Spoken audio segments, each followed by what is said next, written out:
Saya masih ingat saya sewaktu itu adalah pengurusi Pakatan Harapan Negeri Perak. Beliau adalah salah seorang timbalan pengurusinya, di mana beliau tanpa berbincang dengan kepimpinan Perikatan Nasional, Pakatan Harapan Negeri Perak pada ketika itu, kalau beliau berkempen, saya ni tak faham. Dia bercakap dalam bahasa Mandarin ataupun bahasa Cantonese, saya tak faham. Jadi rupa-rupanya beliau telah menawarkan kepada masyarakat kaum Cina. Masa tu dia esko ke apa? Dia ada jawatan dalam... Belum. Ini cerita waktu kita kempen pilihan raya. Okey. Yang dia ni rupanya dalam bahasanya, dia telah berkempen untuk menawarkan tanah hak milik kekal kepada Kampung Baru Cina. Tak ada persetujuan apa-apa? Tak ada perbincangan, no. Wah. Jadi tapi beliau teruskan. Jadi apabila kita dah jadi, itu satu contoh yang saya bagi, dan ada banyak contoh lain.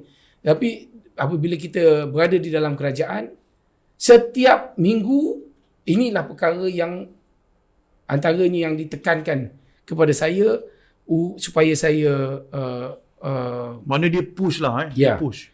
Malang sekali sahabat, bila perkara-perkara ni berlaku, dia ada penyokong ataupun nak sebut penyokong ke penyondol lah.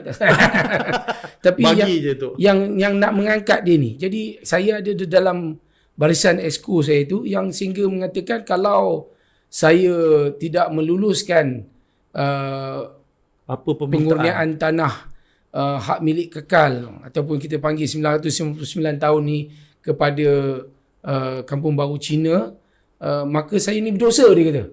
Mati saya masuk neraka. Ini datangnya dari seorang pemimpin Melayu yang pernah jadi menteri besar, kemudian menjadi exco daripada Parti Amanah.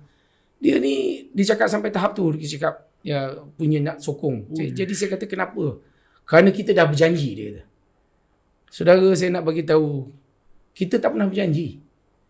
Tetapi katanya ada di dalam manifesto kita. Cerita tentang manifesto ni pula, apa yang berlaku waktu kita nak menghadapi pilihan raya umum tahun 2018 tu, pilihan raya yang ke-14,